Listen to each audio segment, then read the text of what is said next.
may nakialam inilagay sa program. Am I correct? Nawala po sa NEP po, Mr. Chair. Nawala sa NEP, nilagay sa program ngayon yung railway. Opo, Mr. Chair. So, naantala yung proyekto. Tama po, Mr. Chair. Sinilip nyo ba, inalam mo ba as a secretary anong nangyari?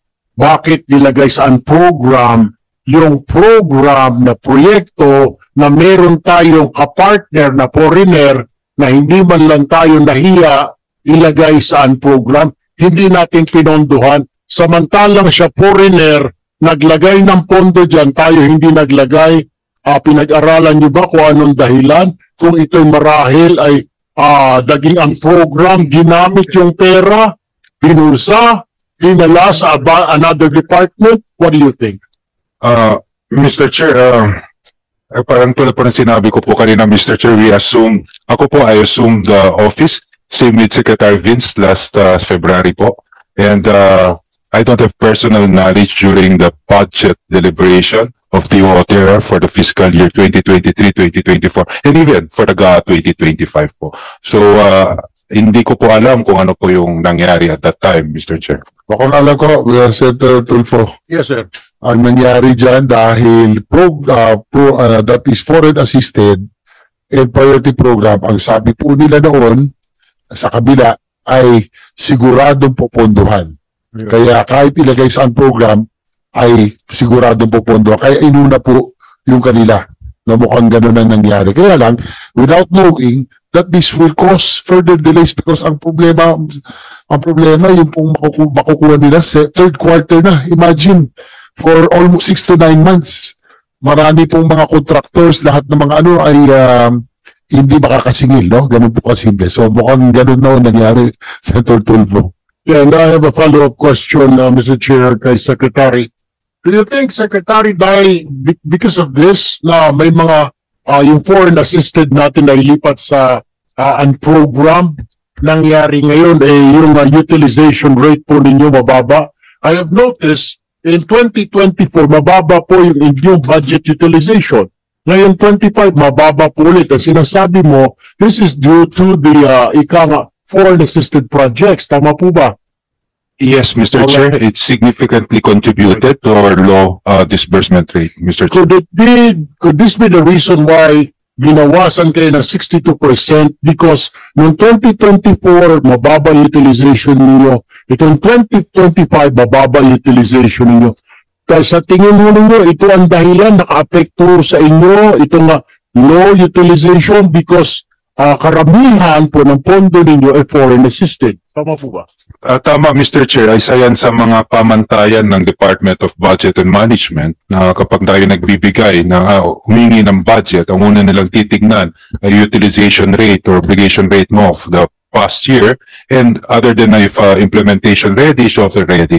Pero yan po ay isa sa pinakamalaking factor kung bakit hindi na ibibigay yung hinihingi ng isang departamento, yung low utilization rate. Tama po, Mr. Chair. Ang huli lamang, Mr. Chair, may nabanggit po kayo kanina, Mr. Secretary, na meron po kayong mga infra projects. Tama po ba? Yes, Mr. Chair. Locally funded infra project na hindi po nabigyan sa NEP, Mr. Chair. Can your agency assure this august body that there are no ghost or substandard project tulad po ng DPWH? Baka meron po kayo dyan sa mga ahensya na nasa ibaba ninyo. Ay gumagawa po ng mga hokus-pokus, mga guni-guning, pier, airport, pinondohan.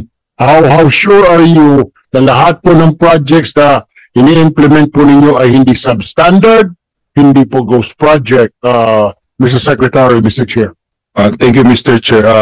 Tama po kayo, nung pumutok po itong issue ng mga ghost projects natin, inutusan po natin ang ating mga agencies, mga implementing agencies. Ang kagandahan lang po kasi sa DOTR again, napakahirap po gumawa ng parang ghost airport, ghost runway, at mga ghost pantalan.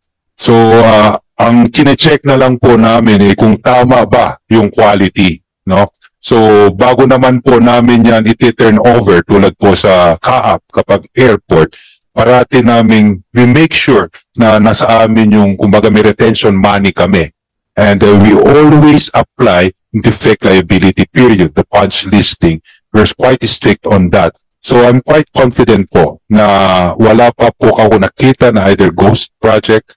As to the substandard, ongoing pa rin ang inventory namin, pero malalaman po namin yun, Mr. Chair. Sino po ang nag-check? Meron ba kayong body, agency, bureau na mag-check ng quality? Kasi sa DPWH, we learn something na may collusion between the district engineer, the COA auditor, etc. Nagsabwatan po sila and the contractor, kaya hindi po nakikita. Baka malay ho natin sa mga far-flung areas, naglagay ho tayo ng mga pier, pinondohan natin. But then again, imbis na ganito kalaki, napakaliit pala na pier ang inilagay. Meron po ba kayong agency or bureau or department to check yung trabaho ng isang agency ho din ninyo? Tama po kayo, Mr. Chair. Mag-focus lang po ako sa locally funded project kasi ang FOPs natin, stricto po talaga yan. Ang nagbabantay lang dyan, either EDB, JICA, makikita na matitiyak natin na tama ang ating proyekto. Sa locally funded project naman, meron tayong opisina under DOTR na totally different, independent sa mga sector offices natin. At yan po ay isa sa mga, sila po ang sumusuri kung tama po ang ating proyekto. At hindi lang po yan ginagawa kapag tapos na ang proyekto, pero ginagawa po namin yan bilang part of our documentation requirements kapag nagpo-progress billing kami. And kada progress billing, tinatanggalan na rin namin ng retention money as required by law. So, meron naman po tayong sistema at we just make sure na na-implement, Mr. Chair. Chair, yung locally funded project na tinatanong ni Senator Erwin Tulfo, you're referring to the municipal ports na 100 na hindi napondohan, na isa lang ang pinondo, yun ba? Iba pang locally funded project?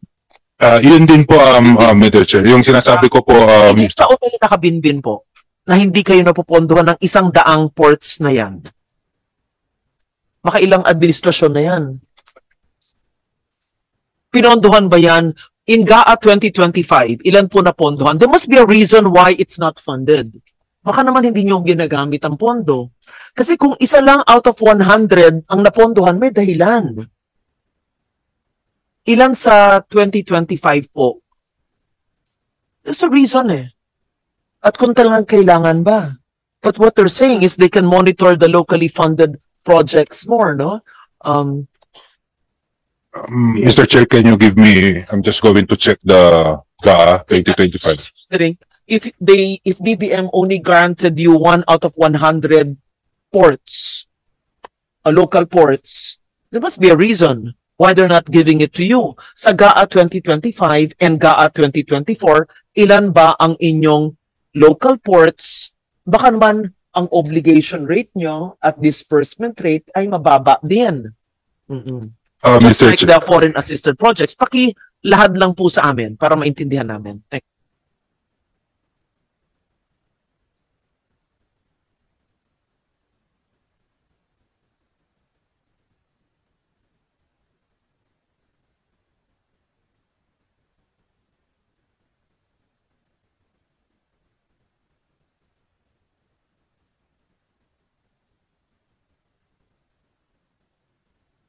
Mr. Chair, tama po kayo. Yun nga po, the low utilization rate, at malaking factor po yan. But I can also surmise, Mr. Chair, that while we're asking for budget for community ports, na we think is necessary, even our airports, no? Ang DOTR kasi may attached agencies din sila na airport authority at the same time ports authority. So, doon po siguro hindi sa ring rason na nang gagaling na we can always top the corporate operating budget of these port authorities and airport authorities. Pero yun nga po din ang sinasabi namin, the airport authorities like CAAP, they can only do so much, for example, for maintenance. But if you want big project, like port authorities also, which is their mandate is for commercially operated ports, not necessarily the community ports, the local ports, or the fisherman ports. So yun po yung nangyayari, Mr. Chair. But again, the main reason is the utilization rate. Kasi po yun ang naging dahilan ninyo sa foreign assisted projects na mababa ang utilization because of the whole bureaucratic process. But in locally funded projects, which you were trying to convince us to increase it, but if the problem is still the low utilization, how can we help you? So, as I said, 1 out of 100 lang binigay sa inyo. Can you put on record, please, how many were given in GAA 2025? And if it's not yet obligated, never mind the disbursement, we're half year. Not yet obligated? Thank you. I said there's a reason why only 1 out of 100 insofar as community ports. Kasi mahalaga yung community ports eh. Pero bagtataka ko ba't hindi binibigay? Mr. Chair, I just interject. Yan ho yung tinatanong ko ho kanina. Paano ho ninyo ma-explika? Paano ho natin ma-explika sa Department of Budget Management kahit sa mga kasamahan ho natin, if you have low utilization rate, yung bibigay sa yung pondo, wala pong iniwan, bigyan ko yung anak ko na panganay na lalaki ng budget na 1,000 baon mo yan sa isang linggo. Dapat tigto 200 siya, 5 days po, di po ba? Ang gagamitin niya lang 400, meron siya 600. Next week, hihingi siya. Dagdagan mo pa kasi kulang. Next week na naman, 500 lang, may sobra pa siyang 500. Siyempre, sasabihin ko, anak, sobra yung binibigay ko sa iyo weekly. Abi, pakita mo sa akin na nagagasta mo talaga. Naghihirap tayo, naghihikahos tayo, huwag sabihin savings yan. So, yun mo nangyayari dyan, Mr. Secretary, the low utilization rate is causing all this. Kaya hindi kayo mabigyan ng malaking pondo. Gets one ninyo? And this is the reason why 62% po ang inaliso sa inyo kasi may experience na 2024, 2025. Ngayon, 2026, hinihingi ho ninyo. Siguro, tinitesting ng DBM, baka hindi pa nila maubos itong 197. But we all know, you know, we know, na kulang po ito. The only problem is the implementation. Yun lang po yun. So you have to do something to prove na itong pera na ibibigay sa iyo this year is kulang, will not be enough. You will utilize it properly. Yung po yung problema doon, Mr. Secretary. Thank you, Mr. Chair. Just to answer the question of Honorable Loren Legarda po, yung sa 2025 and 2024 doon sa maritime po sa ports natin, the Department of Transportation then proposed for 123 ports, but were given 9. Now, as to the status of these 9 ports ngayon po, 2 ang ongoing procurement, and the other 7, but because these are already in part of the amendment of for the 2025 budget, this is our all for later release. And again, if it's for later release, the procurement of that would be delayed because we cannot procure. Parang nagdodomino na po. Nagdodomino na po, Mr. Chair. Ilan po yung nasama sa FLR? Ilan pa? How many ports? 7. So only 2. Dalawa lang nakalusot. Opo. Okay, so any more else? Doon lang po sa tungkol with regards, we will ask in order of arrival after Senator Legarda, Senator Tulfo, Senator Zubiri also might want to ask, being our majority leader. Airport, of course. I'm here full support to the DOTR budget. They have been kulang pala budget. Dagdagan pala natin. Sana dun sa flood control may maambunan sila ng additional budget, lalo sa right of way. May problema palagi sila sa right of way issues for the rails. Sec, excited lang kami sa Bukidnon dun sa airport namin. Alam mo, malaking issue na yung mga amendment. Yan, amendment ko yan. And I will die defending that amendment for my airport.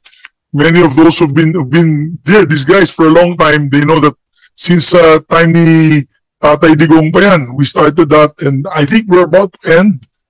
Just maybe you can give a confirmation, Sec, na we can turn it over by middle of 2026, na yung full runway na po. Is that correct?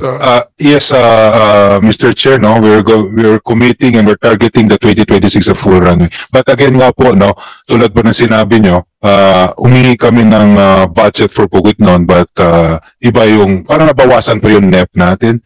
And sa 50. It's a 150. Pero pinagtutulungan po namin with CAAP kung ano yung pagkukulang po natin doon sa pondo so that we can achieve the target na 2026 yung runway po. At again, yung mga ganito pong pagkakataon,